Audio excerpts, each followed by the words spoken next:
Rasulullah salamun alaika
jangan bergerak, pejamkan mata, kemudian diambil lidi itu diputar lidi itu sampai dari ujung sampai kembali pas tengah-tengah.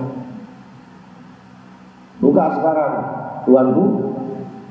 Dibuka. Ada apa, wahai anak muda?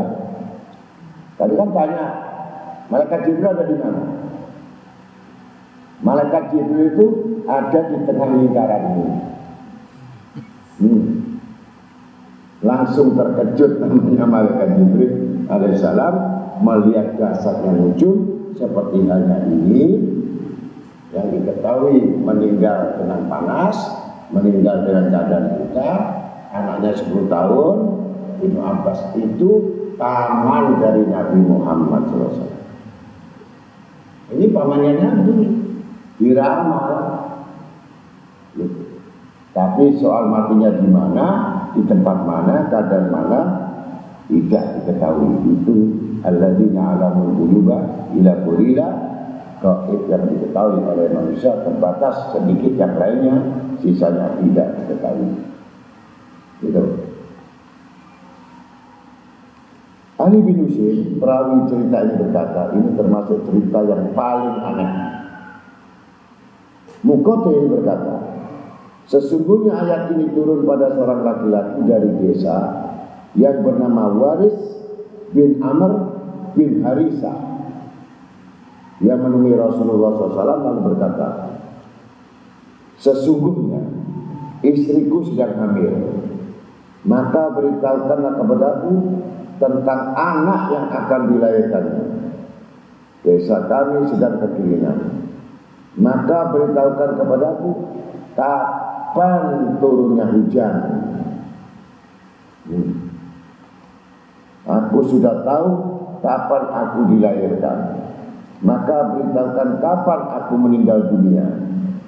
Aku sudah tahu apa yang telah aku lakukan hari ini, maka beritahukan kepadaku apa yang akan aku lakukan besok. Beritahukan juga kepadaku kapan hari kiamat. Maka Allah SWT menurunkan ayat ini. Demikian pendapat yang disebut oleh Al-Imam Al-Qushairi dan Al-Mawardi. Jadi bisa dilihat di tafsir Al-Mawardi, tafsir itu banyak. Jadi Al-Mawardi ini juga tafsir juz 3 halaman 289 sampai 290. Kalau mau cerita tentang sejarah Al-Qushairi dan Al-Mawardi. Abu Al-Malik meriwayatkan dari Abu Azzah Al-Hudali, dia berkata Rasulullah SAW bersabda, "Idza aradallahu ta'ala qabdaruhi abdin bi abdin, ja'alallahu ilayya hajatan walam yantahi hatta yuqaddimuha. Apabila Allah ingin mencabut roh seorang hamba di suatu tempat, maka dia menjadikan untuk hamba tersebut suatu keperluan yang membawanya ke negeri itu. Misalkan dia harus mati di Surabaya, padahal posisinya dia di Amerika. Jadi cepat sebelum waktunya pulang, dia harusnya rapat pulangnya hari Minggu, karena itu di Amerika hari Kamis sudah pulang dulu cepat-cepat, seakan-akan dia kepingin sampai di Surabaya. Pas sampai di rumah nggak ada 1 jam 2 jam matinya harus di rumah. Nah, itu. Jadi nggak bisa mati di Amerika, nggak bisa mati di Jepang kalau matinya di Surabaya. Ini orang matinya harus naik pesawat. Tahu-tahu ada keperluan yang pesawat meledak, itu repot. Maka rubahlah takdirmu, maka jelek takdirmu matinya harus mati di jalan. Mintalah kepada Allah, berdoa agar akhir hayat husnul khotimah, dengan minta supaya mati dengan zikir, mati dengan sholat, mati baca Quran, mati puasa, atau mati tertidur. Jadi nggak pamitan. Mati tidur kan nggak pamitan. Jangan mati mikir utang. Itu yang tak boleh. Setelah Rasulullah membaca firman Allah SWT,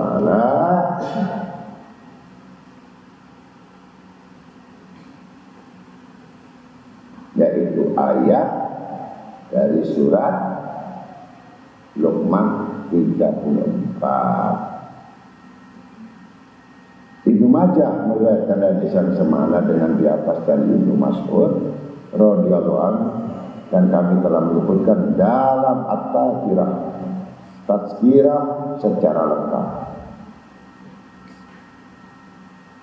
Qiraah mayoritas adalah wa yunazil, yakni dengan tasdid pada huruf za. Sementara Ibnu Katsir, Abu Umar Hamzah dan Al-Kisai membacanya tanpa tasdid. Ubay bin Ka'ab membaca di ayatin akhir, sedang lainnya membaca di ayyi akhir.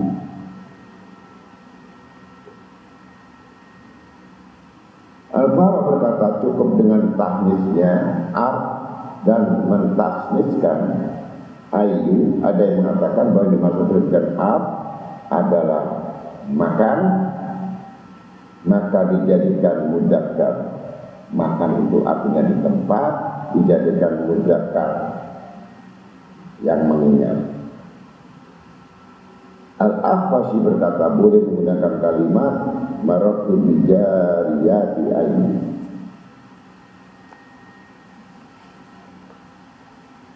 Maratu bijariyati ayyi jariyah, dan jariyah ayat, aku melewati seorang budak perempuan.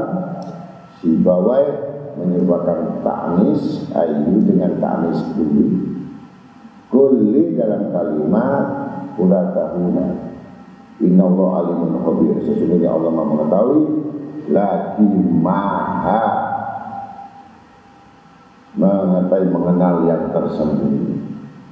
Khabir adalah Allah yang Maha mengetahui yang sembunyi. Dilapis 7 hatimu tetap jebol diketahui oleh Allah. Adalah na'at bagi alin atau khobar atau setelah khobar. Itu insyaallah kalau kita mengetahui tanda-tanda 5 yang ada di situ menurut dalam tafsir Imam Qurtubi atau tafsir dari At-Tabari.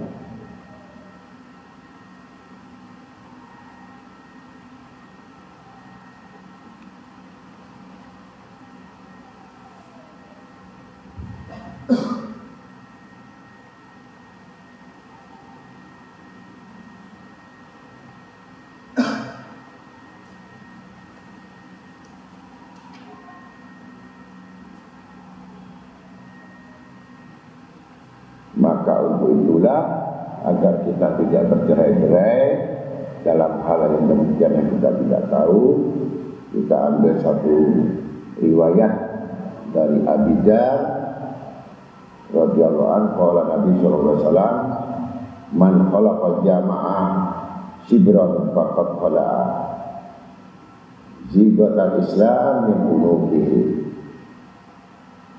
Barang siapa yang menyalahi atau meninggalkan kumpulan jamaah, ini majelis ilmu, walau hanya sejenak, maka berarti dia telah melepaskan ikatan Islam dari lehernya. Jadi kalau keluar berarti melepaskan Islam dari lehernya. Kalau dia terus gak pulang-pulang berarti terikat di tiang Islam. Was'al Qaram berkata kepada Haram bin Hayyan di dalam wasiatnya, berhati-hatilah jangan sampai melepaskan hubunganmu dengan Jamiatul Muslim. Niscaya kamu telah melepaskan agamamu dengan tidak disadari akan masuk ke dalam neraka pada hari kiamat. Jadi meninggalkan majelis ilmu itu, perkumpulan itu pasti akan masuk neraka pada hari kiamat. Ini wasal Quran. Dalam riwayat Abu Lais dengan sanadnya dari Isa bin Abi Isa Al-Asfahani ketika ditanya, "Ila ya Rasulullah mata asa?" Memaskul anha bi'alamin nasail walakin asratu sa'ah asratu yukaribu fiha al-ma'u wa yataru fiha al-fajir wa yajidu fiha munsibi wa yakunu sholat wa sholatu manna wa zakat mughraman wal amanah magnaman wa sitalatu qurra fa inda dhalik yakun imaratul Sibyan wa sultan Isa wa musyaratul imam. Bertanya kepada Rasulullah SAW, ini Isa bin Abi Isa Al-Asfahani bertanya kepada Rasulullah, kapan hari kiamat?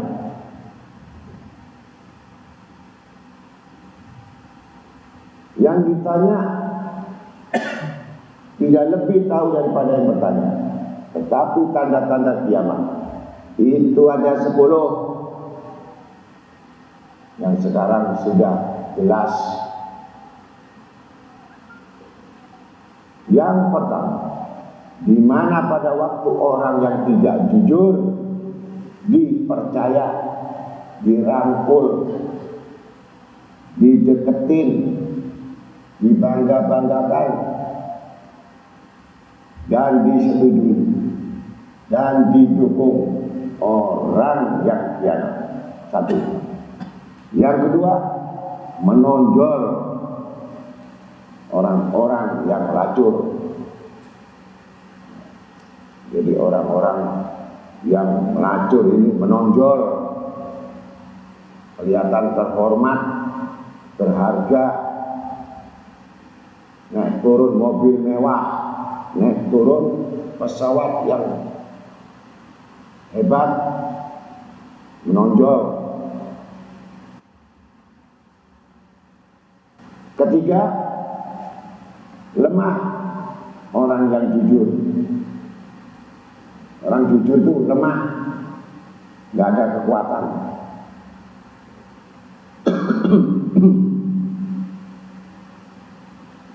Keempat, sholat itu dijadikan bangga-banggaan. Saya sudah sholat, saya sudah ini, dengan pakaian segala macam, bangga dengan sholat, dibangga-banggakan. 5, zakat dianggap sebagai pajak. Jadi modelnya zakat itu kayak pajak, artinya nggak ada yang ikhlas. Ada nggak bayar pajak ikhlas?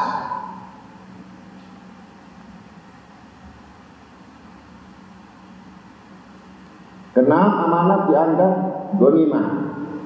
Amanat dianggap ghanimah, dianggap keuntungan. Jadi dapat amanat, alhamdulillah saya untung. Nggak ada amanat, saya rugi. Gitu. Karena setiap amanat ada fee dan komisi. Kalau nggak ada amanat, nggak ada komisi.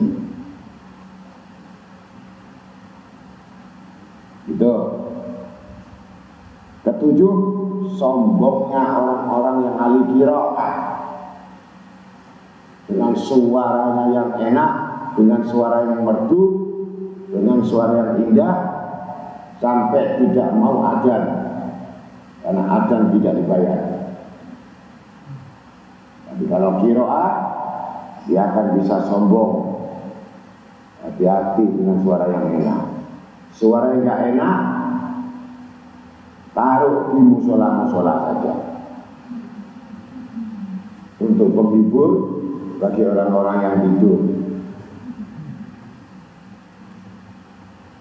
8, pimpinan, pojok pimpinan sudah diletakkan di tangan-tangan pemuda-pemuda yang belum dewasa. Masih muda jadi pimpinan. Pengalaman belum ada, keahlian tidak ada, nekat jadi pimpinan. 9, akhir zaman ini kekuasaan di tangan wanita. Apa kata perempuan, apa kata istrinya, yang laki kayak kambing congeng.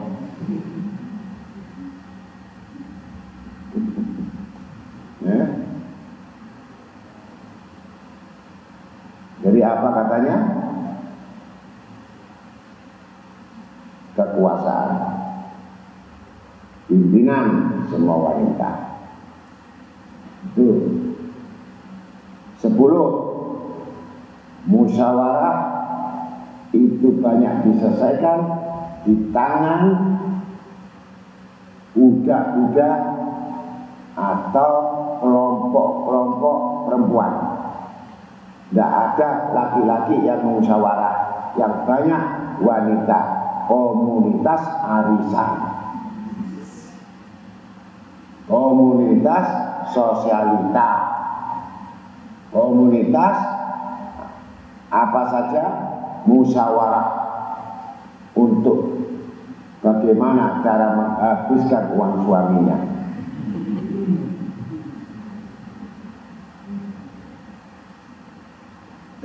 Riwayat yang lain,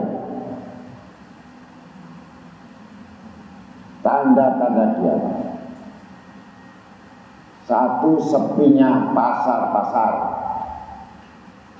Ini sudah. Jadi bukan sepi pasar itu apa?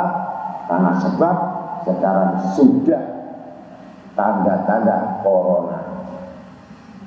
Maka pasar sepi karena lupa bulan Safar. Orang belum lupa bulan Safar, pasti dibalik pasarnya sepi. Kafe sepi, semua hiburan sepi, karena itu tanda-tanda kiamat. Kedua, banyak turun hujan, tetapi tumbuh-tumbuhan berkurang. Sawah-sawah jadi perumahan, sawah-sawah jadi hotel, sawah-sawah jadi bisnis semua. Tidak ada tanaman walaupun banyak hujan, yang ada banjir. Ketiga, menyebarnya bisnis harta riba.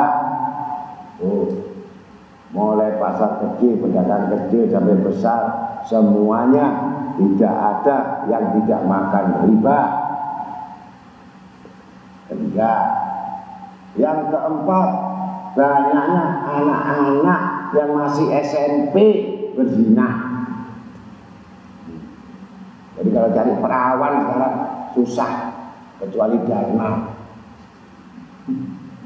Gak ada yang mau, kepalanya ular. SMP.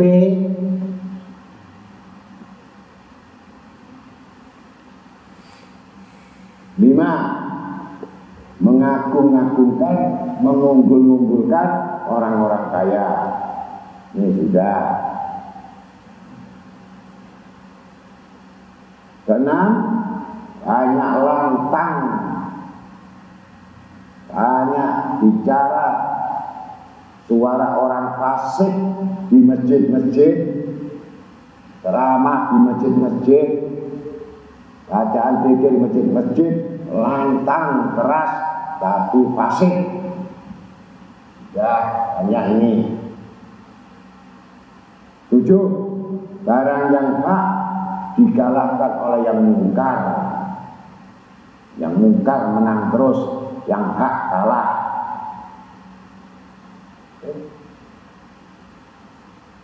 8, minuman keras, homer-homer sudah menyebar luas. 9, banyak anak durhaka kepada orang tua. Jadi sekarang bapak jadi anak, anaknya jadi bapak sekarang. Jadi itu sekarang banyak yang durhaka. 10 terakhir. 10, hati-hati, hati-hati. Banyak orang-orang yang alim menjual ayat, menjual akidah, menjual suara, menjual lagu, menjual bahasa, menjual ini. Artinya jadi ulama bukan megang amanat Allah dan Rasul, tapi khianat kepada Allah dan Rasul. Artinya sengaja menjual ayat-ayat Allah dengan murah.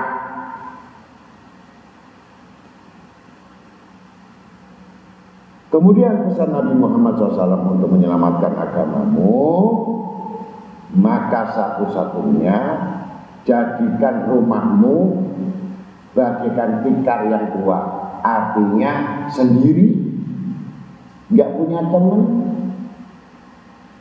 Itu uzlah, menyendiri, ditikar, ibadah, sujud, zikir, nggak ngurus. Ini artinya tikar dua itu biar laku, nggak masalah. Jadi ulama nggak laku, nggak masalah. Jadi ustadz nggak laku, nggak masalah. Nggak laku-lakunya ustadz, istrinya masih gargai. Gargai berapa?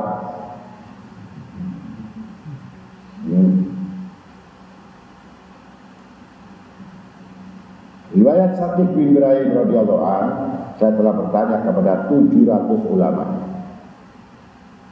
700 orang alim tentang 5 masalah. Siapakah yang sempurna akalnya? Yang pertama. Jawab mereka, ini 700 orang alim ini. Yang sempurna akalnya orang yang tidak cinta sama dunia. Jadi orang yang cinta dunia ini berarti termasuk golongan orang tidak berakal gitu. Jadi orang berakal tidak cinta sama dunia. Kemudian siapakah yang cerdas? Yang cerdik? Orang yang cerdik, orang yang tidak tertipu oleh dunia. Siapakah orang kaya? Orang yang kaya adalah orang yang ridho, orang yang qanaah, yang menerima bagian dari Allah, takdir Allah, qanaah, bukan koneksi, bukan kholeha.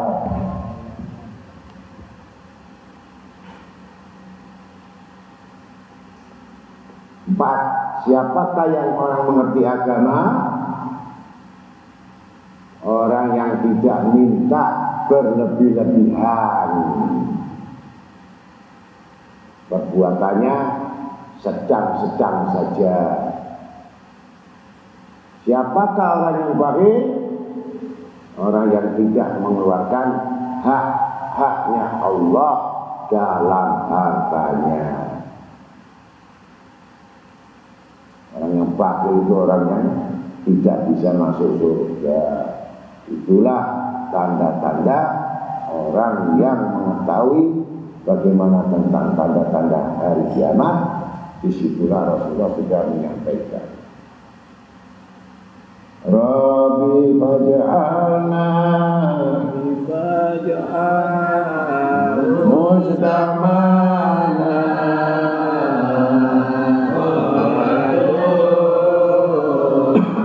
nul hitami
أشرق البدر علينا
warahmatullahi wabarakatuh.